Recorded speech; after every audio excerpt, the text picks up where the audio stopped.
Mag-miki-miki. Para medyo masaya ang ating shoppers to. Dahil magsha-shopping tayo ng kalikasan. Gamit sa kalikasan, ika nga. Okay, bago po ang lahat, ay eto na, hindi na natin matiis na i-welcome po natin ang ating mga butihing bisita na nanggagaling pa sa mayaman na lugar dyan sa Laguna City na walang iba, si Miss Myrna Katigbak. Happy morning! Magandang umaga po sa inyo lahat. Wow, ganda ng boses. At syempre, sa kabilang linya rin, ay kasama pala natin ang international architect ng bansa na walang iba, Errol Supremo. Happy morning! Happy morning din.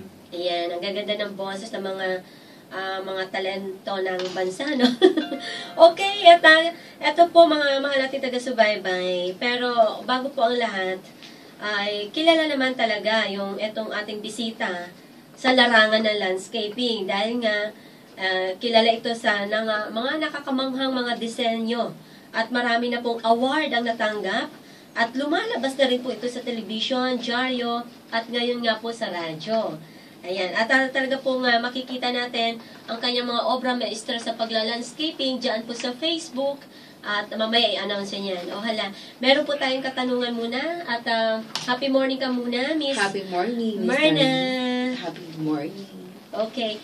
Eto po, Miss Myrna, bakit po napili mo na magkaroon ka ng malasakit sa ating kalikasan? Kasi hindi biro ang landscaping, di ba? Actually, napakahalaga ng passion. Passion, yun ang nag-e-energize us to take action.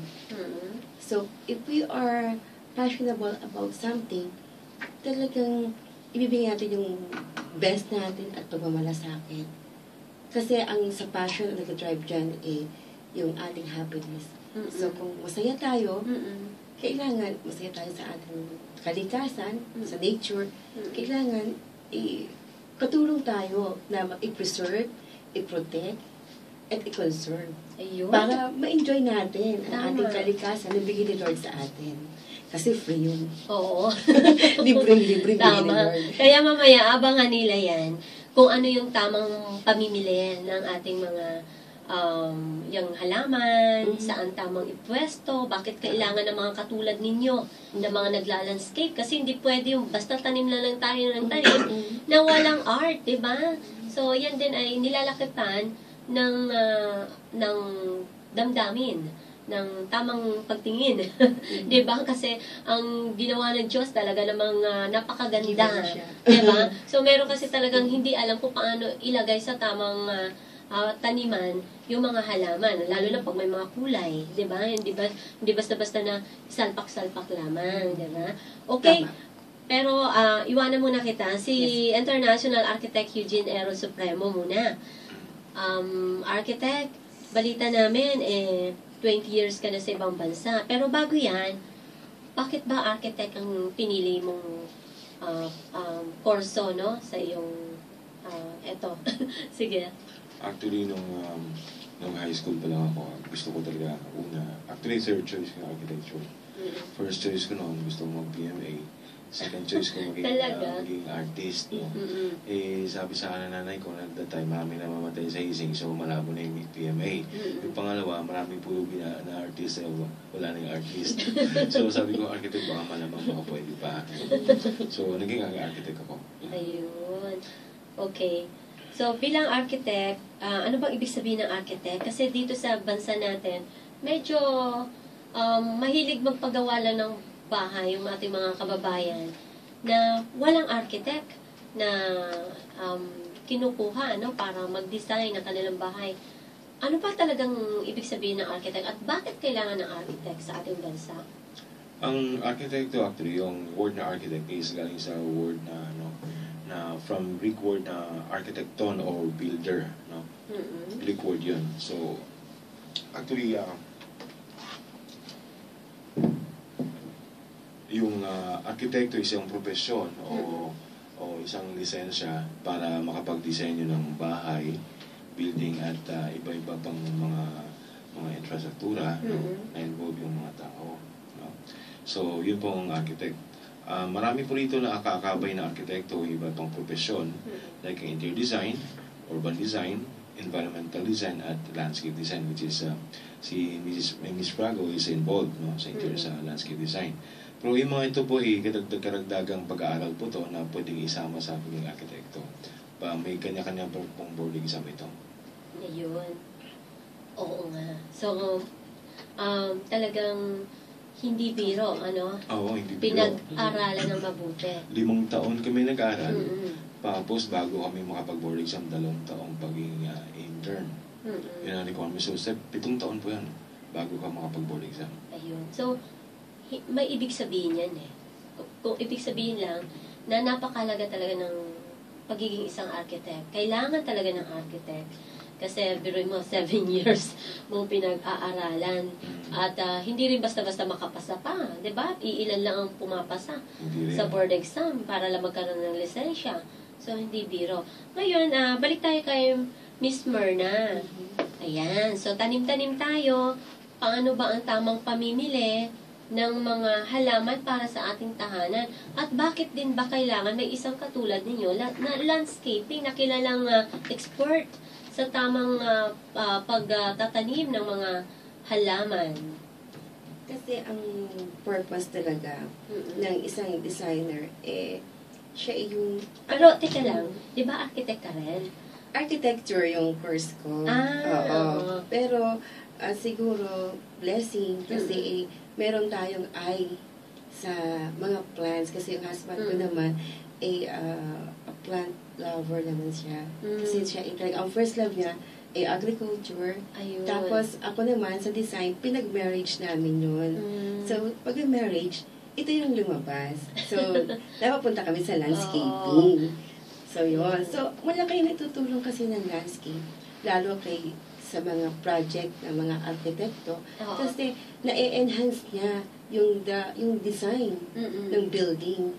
Na-enhance niya yun. At saka, nag-i-increase yung aesthetic quality ng isang building, ng isang property.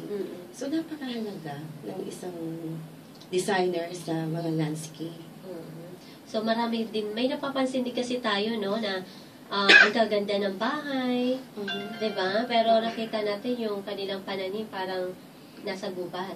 Diba? Hindi, depende kasi yun sa concept. Pero okay naman yung nasa gubat. Kailangan nga natin yun. Kasi depende sa concept or sa gusto ng kliyente. Kasi may mga client na ang gusto niya manicured type. So, kung manicured type, more on parang malinis lang siya. Minsan naman, ang gusto ng client, forest. So, gagawin natin forest yung design ng kanyang balikid. Minsan naman, ang gusto, Japanese garden. Minsan, oriental. Minsan, tropical. Minsan, yung gusto niya, yung setting, parang nasa probinsya. So, iaano natin sa gusto ng kliyente natin. Iaayon sa gusto nila. Ayun. So, eto, architect, balik tayo kay Architect Errol. Taon talagang inabot mo sa pag-aaral ng architect. And 20 years ka o 20 mahigit na naging architect sa ibang bansa? Yes, so actually 18 years ako sa Hong Kong, China, and Macau, actually in Asia Pacific for 18 years. Before ako bumalik ulit dito sa Pilipinas to establish my own. That's like 2010. That's 3 years ago.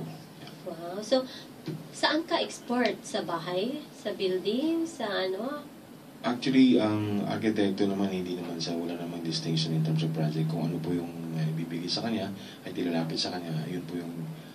kasi yung 7 years na yan, lahat talaga eh. Halos po lahat na pinag-aralan nyo, cover nyo, basta design. Pero sa Hong Kong, mas muna ako nasanay sa mga hotel, saka sa mga shopping malls. Saka sa mga... Alam mo naman sa Hong Kong, halos wala nang bahay doon, ano? Ang nando doon yung mga apartments, mga vertical dwellings.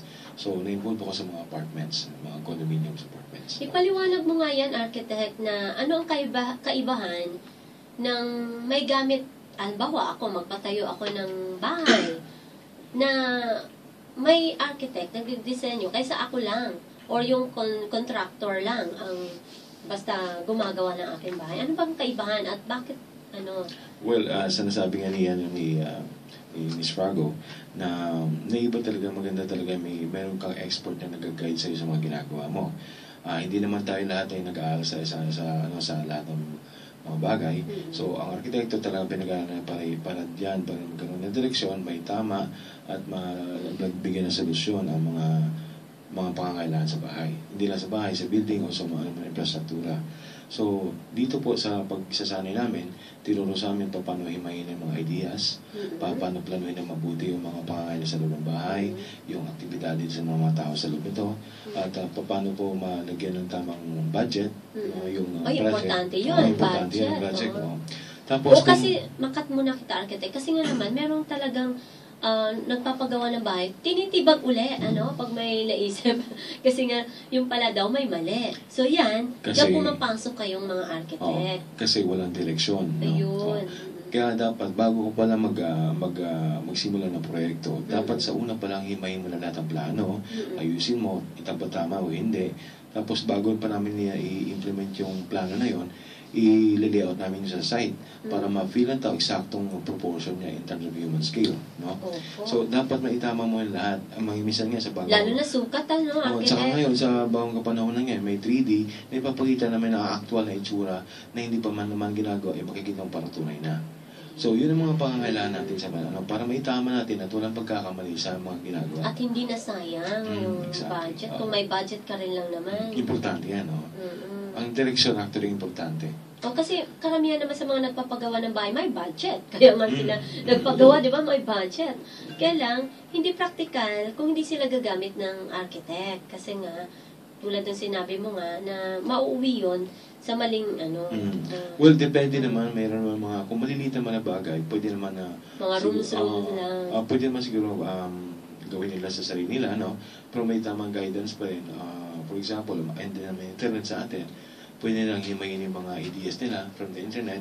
Pero ang ma-advise ko lang, dapat mag-stick sila sa isang idea. Ayan. So may nag-text, architect, from Bernard. Ano po kaibahan ng architect at civil engineer?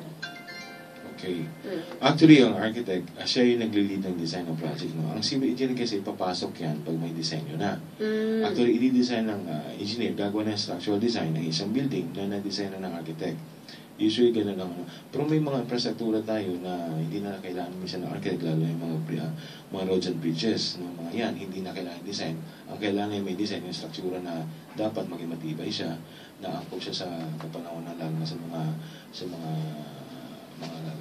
kalamidad, no? Yung mga importante yun. So, kailangan, actually, yung dalawang itong profesyon na ito, dapat magkakiba to para maayos at mapatibay yung ano mang ginagawa ng proyekto. Magkasama to. Kasama pang ibang engineers like electrical engineers, mechanical engineers. Marami po mga profesyon na ini-involve lang ng project is medyo may kalakihan at medyo komplikado.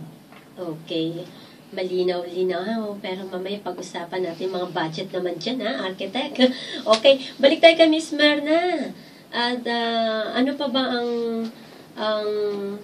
dapat maintindihan ng mga kababayan natin hinggil sa landscaping? Pero bago yan, ay babalik tayo sa ating programa mamaya. Maghanap buhay muna tayo. Bitinin natin sila. Happy morning!